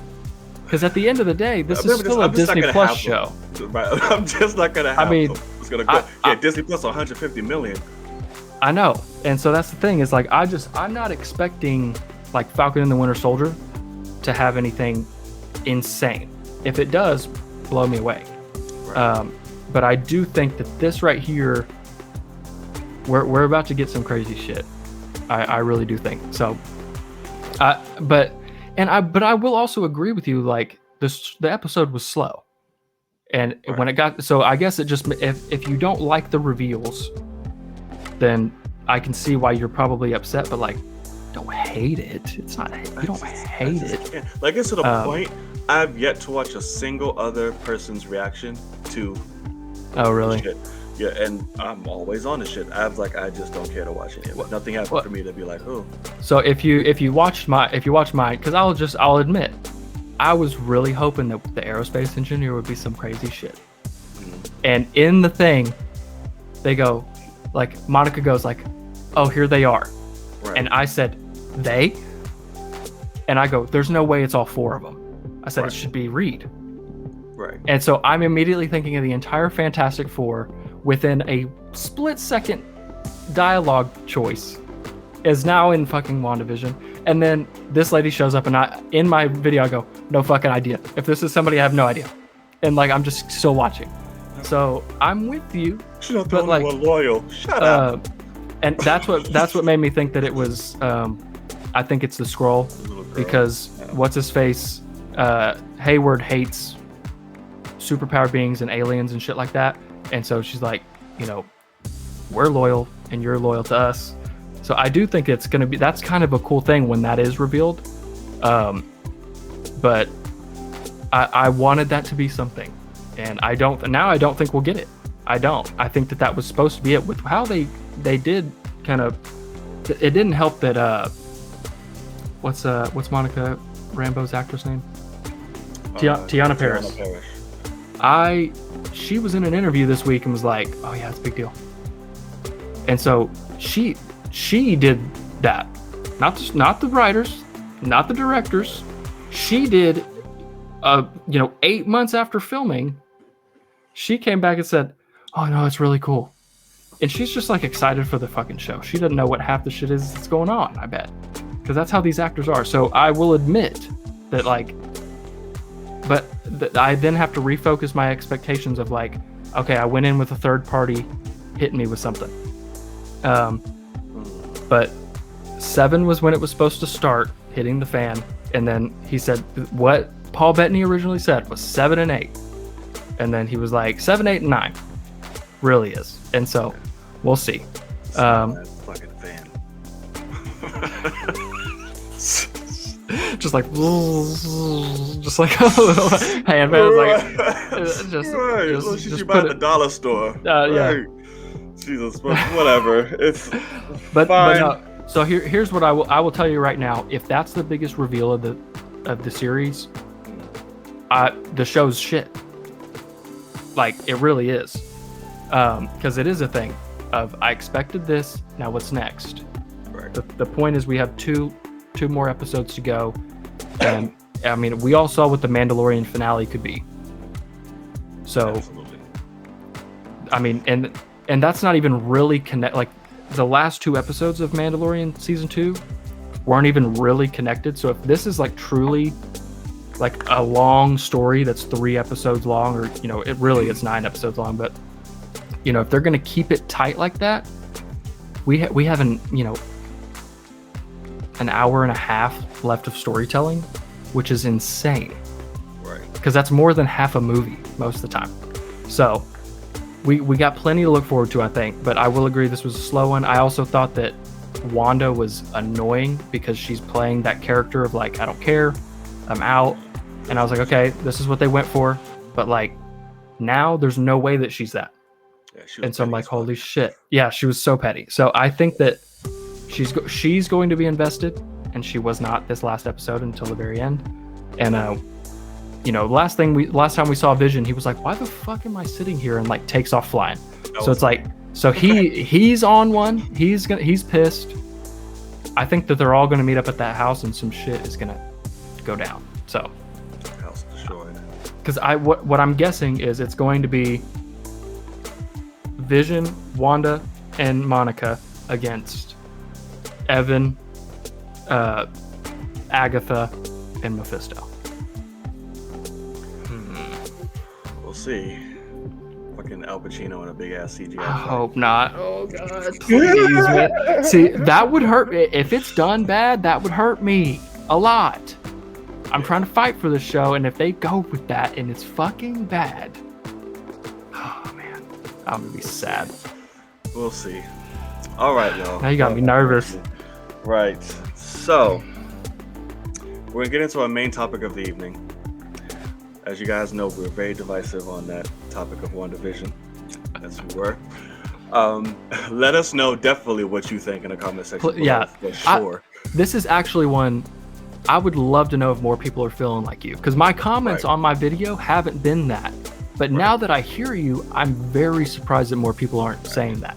Let us know. Hashtag Team John, Team Logan. Which there one? You go. Please. Which are you? Fucking Film Cave Civil War. What's going on? But all right. So our main topic of the evening. We told y'all it's going to be a very in-depth show. So yeah, the man behind DC. He had Zack Snyder. This man had a quite amazing article in Vanity Fair, where we're gonna break down and go through the most important spots that I can go and hit through. I'm not gonna go through all of it because it's pretty hefty. But let's see. Application Chrome tab. There we go. All right, we got this. It's all up. All right, cool. So, bitch. So Zack Snyder spoke with Vanity Fair and he released some pictures, which we'll also see within this, of characters. Very interesting pictures. Choices, yeah. Oh yeah, choices to say the least. But here we go. So we're gonna break down. So this is Justice League, the shocking, exhilarating, heartbreaking true story of the Snyder Cut. I will not address stuff with the daughter, because it's very personal, it's very sensitive. We all know the story. But essentially this was for her. The Snyder Cut was for her. At the end it says for Autumn. This is dedicated to her, and this is the reason why he decided to finish the project and go just full swinging, which I think is just amazing and is highly deserved. Without getting paid for 100% control. Right. But apparently fucking Christopher Nolan and Zack Snyder's wife actually saw the Justice League cut of the film, the original that the world got, and they knew from get that this can't be it, because as you see here, like she just says, like it was just a weird experience. And it's understandable when you put like your heart and soul into something and it goes to somebody else's hands and that product just turns out completely fucking sideways. So that's completely understandable. And hi, gal, that picture. Hello. That's amazing. I like how that says that's her and Batman vs Superman. When? Right. I don't. Maybe that was just like a behind the scenes photo. Maybe. Yeah, I don't know. I don't know either. All right, so let's go down and break this apart. This just talked about BVS and how the studio handled everything. So the direct quote after Nolan and Snyder saw this, they came in and just said, "You can never let Zack see that movie." Yeah. And if fucking Christopher Nolan, well, he is with his wife, so I would. Right, but it's like you can, and the wife says, because I know it would break his heart. Yeah. That's a lot to take in. Because you have one of the greatest fucking film minds ever, and your wife, watching what you were supposed to, well, essentially was your baby, your original vision, it turned into what it was, and to say, yeah, you cannot let him see this shit, that sucks. Like, for sure. As a creator, and to this day Zack hasn't seen the film. I think it would be interesting to see, like, if he does, like, because he loves just doing live shit on, was it Vuzu, whatever the fuck that video, whatever he is all about. If he does like a live watch to that after Snyder Cut comes out, can you imagine? Oh my god, he won't do it. I wish. I know he won't do it, but that would be wowzers. Well, and I also I almost wish that he saw it, because if there was anything he wanted to like if it was anything he saw or any ideas that he had that were similar, and be like, oh, that might not work, or like whatever, like it could have been a learning experience. But also, I guess, hey, if we're all about your original vision, then yeah, no reason to see it. Just let's get what you wanted. Right.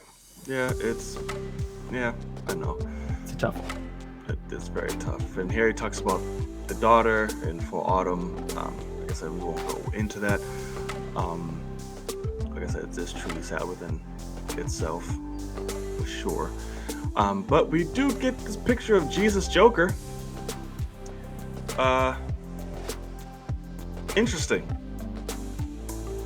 I mean, I personally don't have any feel towards it to say. I don't know what to think, but I know it caused some stir up amongst the internet. What are your thoughts on Jesus Joker? I can't. That can be something that without context, I fucking hate that. And it's not because I'm super religious or whatever. I'm just like, that's the stupidest thing I've ever seen. Like, it doesn't make any sense. But I don't know the context of the scene, because it's back to the original, reveal of Joker that we got, not what we got in the trailer, but that room, and he's decked out and looks like he's about to do surgery or something. So like, I don't know, but like, nothing that I've seen from here shows that Joker should think that he's a savior of any sort. Like, that's the nightmare sequence. It should be, it's obvious that Darkseid has taken over, so it's like, why is Joker, whatever. So I did see one thing that was like, this was definitely Jared Leto's idea. And I was like, quite possibly, because he basically runs a cult that's that's in love with himself. Right. So I've heard. So I don't know, but I do, without context, it could end up being perfect in the movie where, he's just telling a story and he's like, look, this could be me. And it's like 2 seconds. And then Batman's like, shut the fuck up. And like, that's one of the fucks. And like, and then it's like, okay, didn't need to be in there, but like, context makes it better. But as of right now, I do dislike that, because it's just out of place from what I was expecting, I guess. Right. It definitely just took me out of the loop. I was like, okay. Yeah, sure. We're going there. Right. We're going there. And this article goes into how the studio was very unhappy with Zack from the reception of BVS, and how they were extremely worried, and they were just hating the direction that his Justice League was coming into, hence why they got Joss Whedon to come in, and just the way that they handled it was just very unprofessional and just extremely fucked up. And it goes to like them even saying here that during their production of Justice League, while Zack was still doing it, that they sent Jeff Johns and John Berg to essentially oversee the project while he was filming. To babysit. Right. As he says, you could say babysit, as Snyder said. He said it was a really tricky position.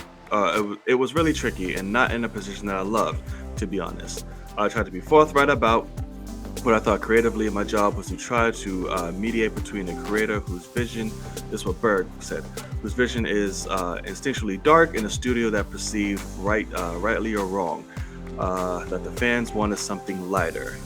I was respectful of the director and didn't pursue things that were coming at me from the corporate side that I thought weren't in line with what would make the best movie.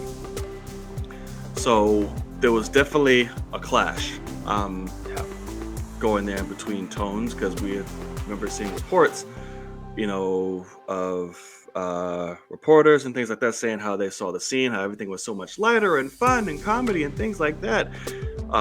Zack said it didn't bother me too much because they weren't that threatening. It just felt like the ideas they did have, where they were trying to inject humor and stuff like that, it wasn't anything that was too outrageous. Yeah. So it looks like he handled it really well, but it was still just like, you have two motherfuckers over here watching over my shoulder while I'm trying to do something. Like, even to the point, it looks like they were like, we're gonna go do this because we're getting paid, but this is ridiculous. Right. Which thankfully that was the case, because it seems like there's kind of an unsaid thing where they're like, this is bullshit. Be respectful, add some ideas if you want.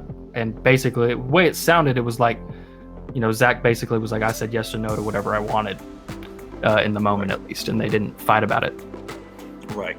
So I'm just like, you already, that's when signs were starting to like, all right, they're trying to push me the fuck out. Like, this isn't, this relationship isn't working clearly anymore. Excuse me. And then we have this badass picture of, oh my god, it's just so perfect, of Ben in Batman from the Nightmare world. It's just beautiful. I'm not acknowledging this peanut-ass bitch on the side, but sorry, I'm never disrespectful like this to a woman, but she's not a woman. I do want to say, I did just notice this, because this was what I was referencing to earlier, that looks like she's in the movie, whatever. But if you look at Ben Affleck, it says Ben Affleck is Batman in Justice League. You look at hers, it says Amber Heard is Mira. Right. It doesn't say she's in it. Well, so not, but so maybe he cut her ass out for cutting a finger off. Well, to cut fingers for bitch, you can cut. Here you go. So this was interesting. He did mention this. This is something that caught a lot of people's eye in terms of certain direction he was going with two particular I fucking hate this idea. Characters. The intention was that Bruce fell in love with Lois, and then realized that the only way to save the world was to bring Superman back to life. So he had this insane conflict because Lois, of course, was still in love with Superman. We had this beautiful speech where Bruce said to Alfred, "I never had a life outside the cave.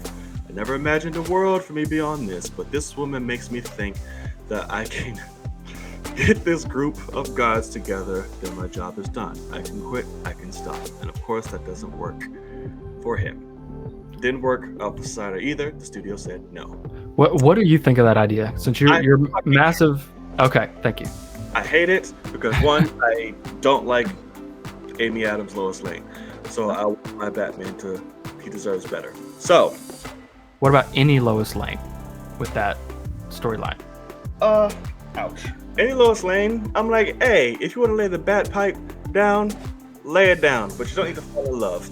All right, I don't need y'all being a couple. If y'all want to be in a moment, it's like, oh shit, he kind of fine, whatever, throw it down.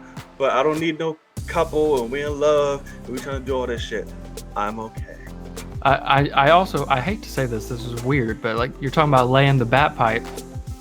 I don't think anyone's gonna lay any better pipe than Superman on a human woman. Watch your mouth. That is not true.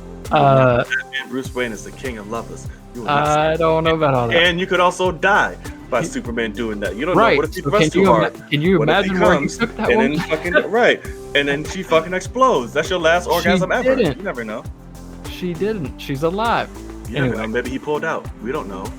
He could have. I'm saying the act. Where did she go in this scenario? Why is it all about him and his pleasure? No, I'm just saying it's not the pleasure. It's just safety. It's like what happens if he like super like goes and then she could fucking implode. I'm saying her in a relationship with Superman, he dies, and now Batman wants to. It's like, why does Bruce Wayne think that he can compare in that? If because he can't touch you like I can. He ain't smooth like me. I work within the shadows and stealthy. Baby, I know how to work you. This man's just all like brute and just like, no. Hold on. You watched a different movie. Because the movie that I saw that was garbage was Batman vs Superman, where he's throwing fucking trucks at people. You're talking about brute shit. Whereas what's Superman doing? He's catching fucking spaceships and sometimes they like it rough, but not rough enough where it can kill you. Where does that? You're just flipping the script all of a sudden. Anyway, go ahead. We don't need to talk about this. But no, go ahead on your share on the relationship. Sorry. I think it's a terrible idea storytelling wise with the characters of Batman, Superman, Lois Lane. What we have, I think that's a terrible idea. That I don't think we would have gotten behind. Is the thing we're watching on screen. None of us are like into it. I don't think. It really sounds like with this terrible comparison, kind of, but like when they were writing The Rise of Skywalker and they were like, oh yeah, at the end they're gonna kiss, and like there's people behind the scenes that are like, I don't know if that's gonna work. Right. And with the movie that they made, like he's gonna die, but right before they're gonna kiss, and it's like I don't know if that's gonna work, because the first time they kissed, I was like in the theater, I was like, I don't know how I feel about that. And then he died, and I'm like, wait, what? Like I was like, oh, they kissed. Now prove me wrong. and they didn't prove me wrong, and it was ridiculous. So like that thought of like Batman is going to fall in love with Lois Lane, and they're basically going to like grieve together until he brings, and she's never going to be invested in him. I think that's also the not Bruce Wayne part of this. Like, Bruce Wayne can't fall in love with someone that's not in love with him. Like, don't do the love thing if you're going to do that. So I hated that idea. And it's interesting that they even put that in here, like in the article, because I think most people would say that's kind of a weird idea. Right. But because that is one of those times where the studio possibly, you know, that would have had to have been a massive part of the movie if they were going to go that route. And the studio might have said like, hey, let's put our foot down and say, let's go ahead and go a no on that one. Right. So I'm glad that we didn't get that in the Snyder cut that we're about to get. Yeah, no, same. And it's interesting because that ties directly into this because Kevin Tsujihara was talking about just the length of the overall film, because obviously Zack's was pretty lengthy, and there was a mandate where he wanted the movie to be 2 hours long. Yeah. So, of course, they wanted to make it shorter, but Zack was saying, like, how am I supposed to introduce 6 characters and an alien with the potential for world domination in 2 hours? I mean, I can do it. It can be done. Clearly it was done. Taking shots, obviously, at Justice League, referring to what, but I didn't see it. So obviously he's saying everything he wanted to do couldn't just be done in 2 hours. There was absolutely no way. Hence why we get fucking 4. Hence we get 4 for this. And this is interesting because they're doing and admitting a lot of this shit now. Where is it at? Okay. So they're doing and admitting all this shit now after putting this man through fucking hell. Studios say, well, we got to see what Joss actually did. It was stupefying, said the studio executive, who requested, to be anonymous. He don't want his shit out there. He was like, don't get my ass whooped, please.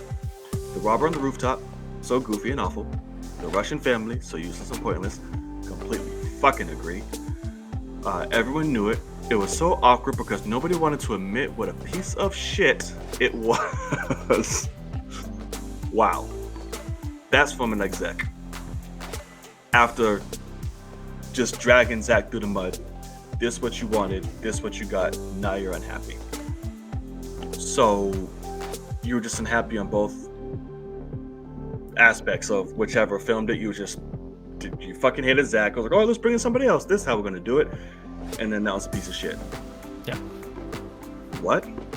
So I'm just like, that's fucked up to me. It's incredibly ridiculous because you were too prideful to just let the man do it because you thought you knew what you was doing and talking about. You didn't.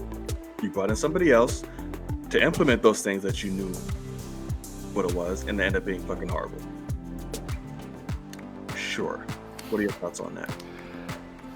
What this whole article really does, this is what I've been saying forever, is Snyder Cut is going to do one of two things. Either make the studio look stupid or make Zack Snyder look stupid. And this whole article really, really shows that if I was a person in power that was, in movie stuff, making movies, an actor or whatever, I would not want to work with Warner Brothers because they are garbage to work with. So what this really, really shows me is, they tried to give a mandate of 2 hours, but even before that, it's like they pushed this too soon. They started filming Justice League. It was either the week before or the week after BVS came out. And I was someone that said, I was so excited for BVS, drove 2 hours to see it in IMAX because that was before I had an IMAX theater here, all that jazz. And then I walked out of there and I was like, oh my God, they're about to film Justice League. And I literally was like, they have no time to fix anything that they're writing or anything that they've wrote, and they've already, pre-production is going, they're about to start production, whatever it is. And what this really shows me is that is true. BVS freaked Warner Brothers out, and they immediately were like, we need to start getting people there to look at Zack and, you know, kind of possibly change things up or do whatever. And then what it eventually becomes is like, you know, let's take it from him, give it to somebody else, put that person in an ungodly situation of trying to make a movie. I need you to make a 2-hour movie about the Justice League in 3 months. Right. And like, and so yeah, it was a mess. And it's funny that he's like, I haven't seen Justice League, I don't think, since theaters. But the robber on the rooftop, is that the Batman scene? Yeah. And like, I don't remember for sure, but I have a fond memory of that. So I don't know if I hated that in the theater or not, but like, I thought it was pretty damn cool. Yeah, exactly. So it's like, I think it's funny that this exec is like, he's flipping the script. He's like, oh no, like, I was always for Zack because look at what the shit we got. And it's like, either way, we got a movie with the characters that we like, and you and I both say, you know, like, the movie was fine. It was a mess, but it was fine. Right. For sure. But at the end of the day, I just look at Warner Brothers, and they are so terribly run. I mean, it sounds, yeah, it's ridiculous. Yeah. And that really was the thing that jumped out to me. Even still to this point, there was a Warner Brothers executive talking shit about points of the movie that are good. And it's like, that was the only part. Right, but it's like, it's just funny to me. The Russian family is stupid, but it's also like, do you think that was Joss's idea or was that Warner Brothers' idea? Like, we don't know. And Joss is a piece of shit too, as a person. So it's like, apparently, you know, but in terms of movie making stuff, you know, he made an Avengers movie that was 2.5 hours long. Every character in the movie was set up previously. Right. This is a movie that only 2 characters are set up. You're having to set up, or yeah, basically 3 more characters of the Justice League and the villain, and you want it in 2 hours? Right. Like, even Joss Whedon had to been like, what the fuck are you talking about? So that is what has really, really jumped out to me here. And I can't believe how big Warner Brothers is because of how terribly they seem to be run. Yeah, very, very surprising to me. Yeah, it is. And this is interesting. He finally kind of took notice to the Snyder cult and the toxic fandom that comes with that. Now, there's always been, I don't see how and why, confusion when people talk about the toxicity of Snyder fans. When we say this, we're not talking about Snyder cut fans, we're talking about Snyder cult. There's a difference. Yeah. When the cult goes in threatening people, being just disgusting, nasty, toxic, all the shit above, that's who everyone talks about. For some reason, people like to merge the two. That's not what people are talking about. I don't see how, just as an intelligent human being with a brain, you could get that confused at all. But he says, it's very small, very simple. He says, I 100% think it's wrong. I don't think anyone should be calling anyone anything. I've always tried to give people in the fandom attention who do good things. So he didn't directly call out and be like, hey, you Snyder cult motherfucker, stop. Like, this is not good. He just said, I don't believe in it. I don't stand by it. And I think it's wrong. What are your quick little thoughts on that? And of course, we got this raw footage photo. I think it's cool to have a photo of him taking that photo. Like, I want to see that photo that he took, but also, like, that's a cool picture. Yeah. But no, I will admit, I wish he said more, you know, but it's nice that for one, like, because, you know, I think he had to say this because it was just a couple weeks ago that he was like, no, they're all good, you know, like, kind of like, and so it's like, okay, you got to say something here.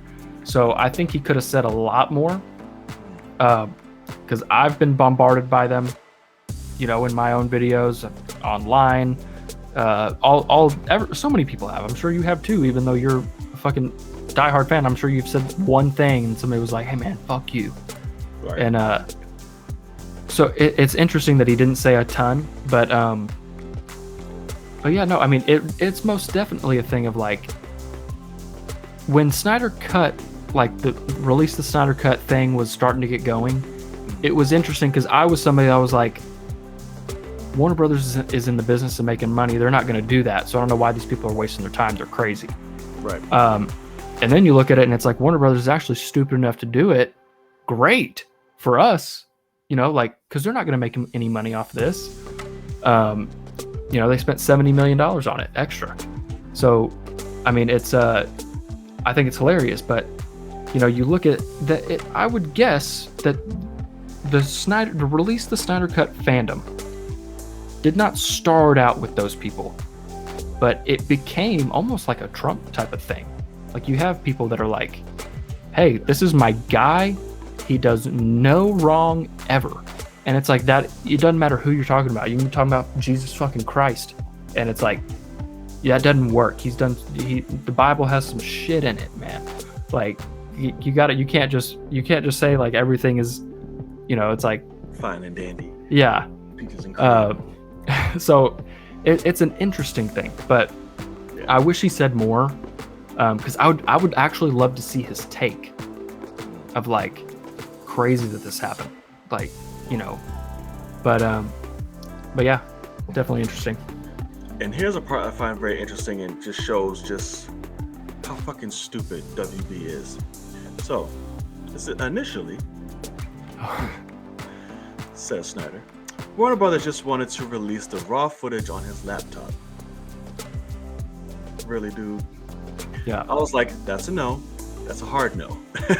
He says. And they're like, but why? You could just put up the rough cut. Really? Snyder didn't trust their motivations. Neither the fuck would I. Yeah. I go, here's why. 3 reasons. 1, you get the internet off your back. Very true. Which is probably your main reason for wanting to do this. Very true. Trying to save face. I'm like, hey, but we did it. 2, you get to feel vindicated for making things right, I guess, on some level. Right, which you can't. And then 3, you get a shitty version of the movie that you can point at and say and go, see, it's not that good anyway. So maybe I was right. I was like, no chance. I would rather just have the Snyder Cut be a mythical unicorn for all time. There was a few things to take away from that. 1, WB, you're fucking idiots. 2, Zack. Every point Zack brought up is exactly why the fuck they wanted to do it. Correct. Completely. To try to save face and save their own ass from fans and just the industry in fucking general. Yeah. Hey, people are boycotting us. We need to release this. Right. And like, literally. Please, we're sorry we fucked you. And we're sorry we didn't give a shit about you. You loss of your daughter. We're sorry we didn't give it anything. Yeah. But help us. But give us your raw footage and we'll just put it up. Absolutely. So when it's horrible, you can be like, well, we tried to tell you. So I'm like, okay. But a lot of things, the big thing that people are taking from this is the last line. I would rather just have the Snyder Cut be a mythical unicorn for all time. A lot of people are taking this that the Snyder Cut never existed. How a cut is something that we have, boom, ready, where this motherfucker just had raw footage, untouched, nothing, and boom. So a lot of people are saying, I told you so, there's no Snyder Cut, blah, blah, blah, blah, blah, blah, blah. Everyone's just arguing semantics at this point now. So what is your take on that? I think that's an interesting way to look, because I was one of those people that, like, they're like, he was like, the cut's done. And I was like, no, the cut's not done, because exactly what that just says, like, it's not, it needs VFX, it needs all these things. It's not like he has a finished movie that he can release. He literally said that. But it also is the point that WB, A, was stupid enough, but B, they let him take it on his computer to let him take it home. So yeah, he had the raw footage and could sit there and mess with it all he wanted. So I'm sure he self-edited that, and made a cut out of it if it wasn't already somewhat of a cut. So I can't believe somebody would say that, oh, there was never a cut, it was raw footage. Like, he means raw footage in the sense of it has no post-processing on it whatsoever. It's straight out of the camera, no CGI. Just raw. I mean, yeah, it's out of the camera. Right. So that doesn't make sense to me at all. But I also will admit that I'm still one of those people that back when he was saying things, posting the reel, and he's like, "There's my cut." And it's like, that's not you can't put that movie down and play it. Has no music, has no CG, things like that. That was like my point. He's like, the cut's done. And I'm like, no, the edit's done. Right. And even then, when you got the green light, you still went and finished you shot some new stuff to finish the cut. So the language used is what really caused that. But I can't believe people are still saying that. It's fucking, we're about to get it. Like, you think he was able to make a movie in 5 months, a 4-hour movie in 5 months? He didn't have the cut. He didn't have raw footage to get, done with CG and stuff. So that's hilarious. No, it's fucking ridiculous. And I took it off screen because that's essentially just the end of the article, at least all the juicy parts worth talking about. But it's just overall was it shined a lot of light to a lot of things. It was great to get his side of a lot of it, because he's been kind of like, he like the little nuggets here and there, but he fully went all out. It was finally the first piece of truth from either side. Right. Like, here he is saying, here's exactly what I know of the situation. And God, I would love to see the other side of just like Sujihara going like, I hate him, whatever. Like, because just going back to the idea of like, nobody was upset at BVS for being dark. That's not like, people want something lighter. That's that they were bitching a lot about dark. Okay, no, I think that they're using dark as a term for, I don't think Batman should be killing for shitty motivation, but dark isn't like, they're like, why is everything at night, and why is it gritty? And I'm like, because that's the Snyderverse. That's what Man of Steel was dark, and it was fucking great. And so like, it's the movie that matters. And so I think it's funny that they're going like, hey, what the script says doesn't matter. Add jokes, take away some scary stuff. And it's like, you have no idea how to make a movie. That's why you're not in this position. And I can see now why you're fucking this whole project up. And that's all. I mean, that's literally all they did. So this really, really shined a light on that, because at the end of the day, it all comes to the fact of Warner Brothers wanted to rush this movie out. So they set a release date. Shooting was right up behind the movie that came before it. The movie that came before it had some iffy reviews. They freaked out and they wouldn't move the release date. Right. And so this is what they got. And that's what I always like. The day the tragedy came out with his family, I immediately said, push it a year. Give him a full fucking year to, whatever he needs to do.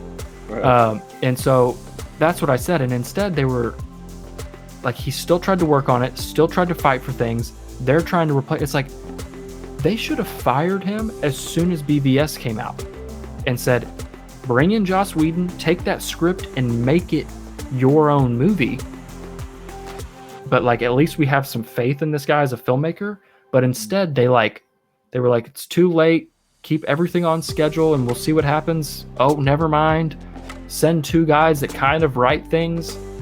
Oh, never mind. Right. Get rid of them. Bring in Joss. 3 months still have extensive reshoots. Film a full movie in 3 months, and I don't know, man. It's so crazy to me that this whole scenario is even real. That's why I love the title of this article, because it's the shocking, exhilarating, heartbreaking true story. Because it really is that. It's I mean, that, yeah. More. And over the years, we're going to learn more about this, hopefully from the other side. Right. And also, I want to know from the actors. I think that this right here, the next thing to come out is Ray Fisher, having one of these types of things, because all this really does is talk shit straight to WB, who gave him $70 million to finish his shit. And he's like, I don't care. So I like that kind of, because they are pieces of shit. Right. But I'm very, very interested to see what comes from this, in the coming years, because this is the weirdest thing to like ever happen. It's so crazy on such a massive movie. So, man, yeah, it is. But great job Vanity Fair. Yeah. Zach, thank you for opening up and giving us, fans, just people, just clarity on what exactly has been happening. So there's that. But I think that's a great spot to wrap it up. This was a hell of a show. Yes, big show. It needed to be big show. Yeah. Lots to talk about. Damn sure did. Again, thank you guys for rocking. If you rocked that with us this long, even if you watched half of it, some of it towards the end, whatever, man. You're a real one. Thank you. Right. Yeah. Thank you. Hit that subscribe button if you liked what you saw. Keep the conversation going in the comment sections below. Guys, this is the last week we'll be doing this formulaic way. We are going live next week, and I am so excited. I can't wait. It's gonna be glorious. It's gonna be awesome. Awesome. Yes, it is. I cannot wait. We have a lot of things going on this week. Logan, you have anything to plug? Anything going on, brother? Man, no. I mean, whatever gets released for us, great. We just had a good trailer with Mortal Kombat, and then whatever WandaVision gives us, hopefully it's more to your standards, good sir. Hopefully I'll be fucking running all over the place. But yeah, so there will be a link in the description box below on where you can go and follow Logan's YouTube channel. Keep up with him, see what he has going on. And this week, like I said, I made 2 videos going up. I announced that this Friday I will be doing a live watch along for WandaVision. So you guys can watch it with me. Of course, you need your own copy. Go on Disney Plus, whatever. So at 3 a.m. Eastern Standard Time, we'll be watching that bitch together. But if my live isn't up, because maybe it stops at 26th, the episode premieres the 26th, so hopefully at midnight the bitch is like, okay, lifted, done. Oh wow, yeah. Right, so if it takes a little longer, interesting, right, then I'll just suffer and try to do a reaction video up and all that shit, but we'll see. But right now it's live. Details are on my page, on my channel. Go check it out. So yeah, I think that is it. We're gonna end it up here, guys. It's your boy Knight, and I'm Logan, and we'll see y'all in the cave. Peace. Later, guys.